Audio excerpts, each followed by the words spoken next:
Welcome to ERi-TV English News Broadcast. It's exactly 10:30 p.m. Asmara time now, and we're ready for domestic and international news for June 2nd, 2025.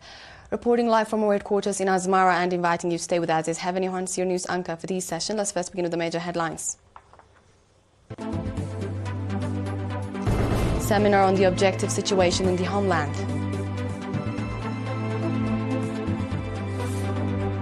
Diaspora National celebrates Independence Day anniversary.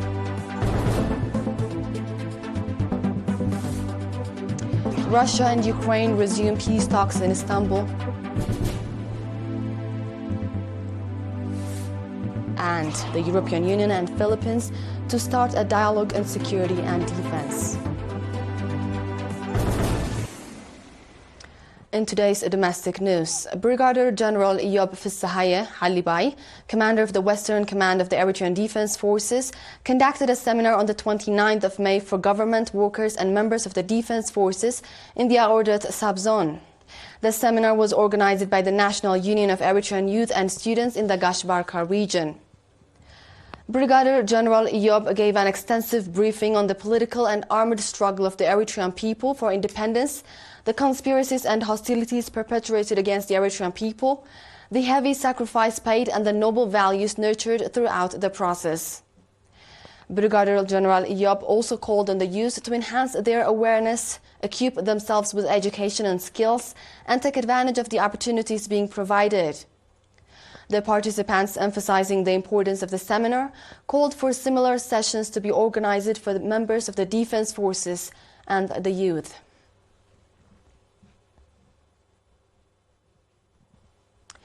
Nationals residing in Kenya, Finland and the United States have colorfully celebrated the 34th Independence Day anniversary under the theme Our Cohesion, Our Armor.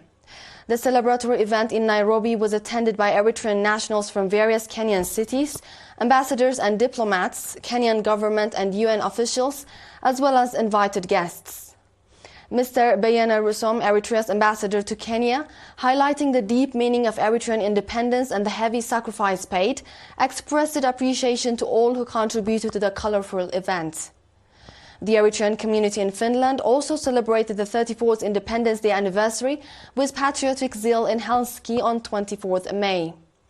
At the event, which featured cultural and artistic programs, Mr. Robel Aron, chairman of the Eritrean community, emphasized the heavy sacrifices made for independence and called on nationals to strengthen their organizational capacity and participation in national affairs. He also urged the transfer of noble societal values to future generations. Likewise, nationals in Minnesota and Orange County in the United States enthusiastically celebrated the 34th Independence Day anniversary with children and youth-centered programs. They also expressed their readiness to play their due part in the successful implementation of national development programs. In another news, members of the PFDJ in the southern region conducted a 3-day tour to developmental and historical sites in the northern Red Sea region. During their visit to Gahtelai Dam, where 98% of the construction has been finalized, Massawa Airport, constructed with internal capacity, a plastic and tin factory in Massawa and the port, they were provided with briefings by managers and experts regarding the objectives of the institutions and their future plans. They also visited Desa Island, the naval base in Gedem, and the Northern Red Sea Region Museum. Noting that the program was mainly targeted at the youth, Ms. Amete Ngusa, Secretary of the PFDJ in the southern region, commended those who participated and contributed to the successful implementation of the program, particularly the Eritrean Navy. The participants expressed satisfaction with the progress of the institutions they visited and noted that the experience will significantly enhance their involvement in national affairs.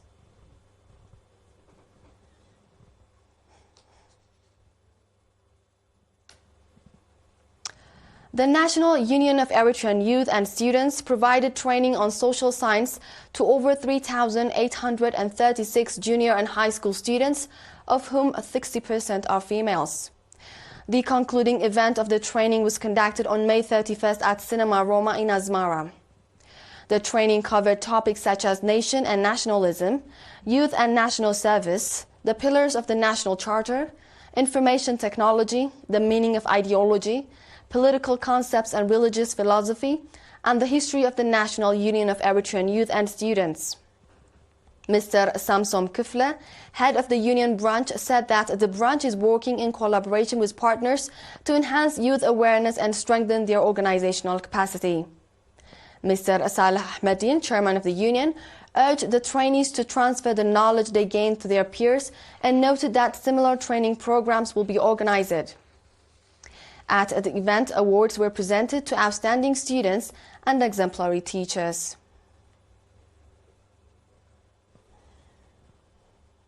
This wraps up our domestic news for this session. Dear viewers, do stay tuned for the international ones after the short break.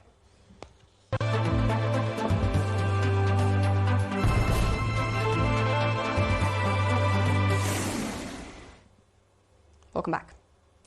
Ukrainian and Russian delegations resumed peace negotiations today, June 2nd, in Istanbul, aiming to bring an end to the ongoing conflict.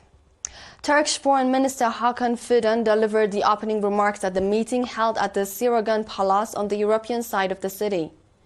Foreign Minister Fidan emphasized that the priority of the talks is to achieve a lasting peace, adding that Turkey stands ready to take any necessary steps to facilitate the peace process. According to the minister, the meeting also aims to discuss preparations for a possible summit at the leadership level and to make progress on humanitarian issues. Following Fidan's speech, the delegations began their meeting behind closed doors. The Ukrainian delegation is led by Defense Minister Rustem Umerov, while Russian presidential aide Vladimir Medinsky heads the Russian side. The two countries last held direct talks on May 16 in Istanbul, their first face-to-face negotiations since March 2022. During that meeting, the two sides agreed to exchange 1,000 prisoners each, marking the largest prisoner swap since the start of the conflict. Meanwhile, Russian and U.S. foreign ministers have conducted a telephone dialogue in regard to the developments in the Ukraine war. The talk between Foreign Ministers Sergei Lavrov and Marco Rubio is expected to enhance the Russia-Ukraine peace negotiations.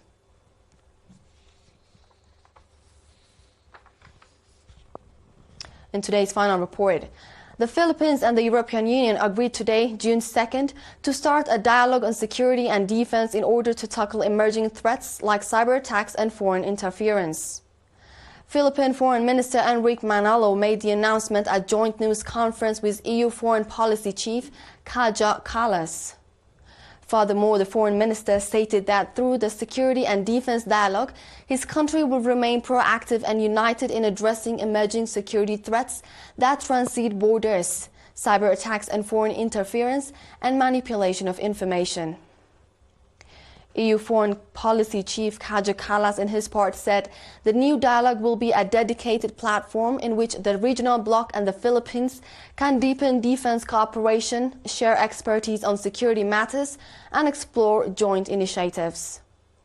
The negotiations are, however, threatened to surge the friction between the Philippines and China regarding the sovereignty of the South China Sea, which has been growing since the previous year. With this, we conclude our news for this session, dear viewers, and now a quick recap of the major headlines. Seminar on the objective situation in the homeland.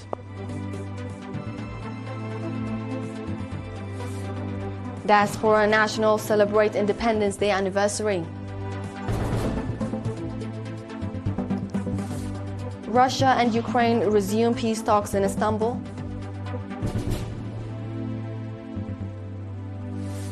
And Philippines and the European Union to start a dialogue on security and defense. This was the World on Monday with ERi-TV English News Broadcast. Dear viewers, thank you for joining. It's officially a goodbye from us.